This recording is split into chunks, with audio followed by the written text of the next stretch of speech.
مطلوب شخص يتذبح ويتاكل.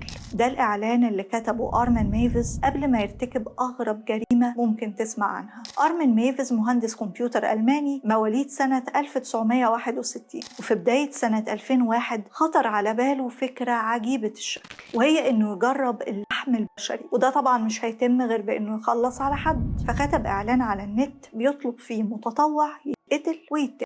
والأغرب من كده إنه لقى المتطوع وكمان تواصل معاه. كان مهندس ألماني عمره 43 سنة واسمه بيرند براندز، اللي اتضح بعدها إنه كان شاذ جنسيا وله أفكار غريبة، يعني زي ما بيتقال باللغة العربية غريب الأطوار. فما كانش أبدا من الغريب عليه إنه يوافق على عرض زي ده وياخده بكل سلاسة، لدرجة إنه كان بيهزر في الشات بينه وبين أرمن وقال له إنه مش هيحتاج لحمة بعد كده. وده كان رده لما أرمن قال له إنه هيستخدمه في وجباته، وكان بكل بساطة بيسأله على دماغه هيعمل فيها ايه، عشان يرد عليه أرمن انه هيدفنها في جنينة جنبه. والأغرب من كده ان بيرند كان متحمس جدا لدرجة انه ما كانش مصدق أرمن، ودايما كان يقول له يا ريت ينفذ في أسرع وقت، لحد ما جه اليوم الموعود في شهر مارس من نفس السنة. اتقابل براندز مع أرمن اللي خده بيته واداله كمية كبيرة جدا من المهدئات والمسكنات، ودخله الأوضة اللي هيتم فيها الاتفاق، وجهز كاميرا الفيديو اللي هيصور بيها العملية كاملة. وقبل ما يبدأ أرمن طلب منه بيرند أغرب طلب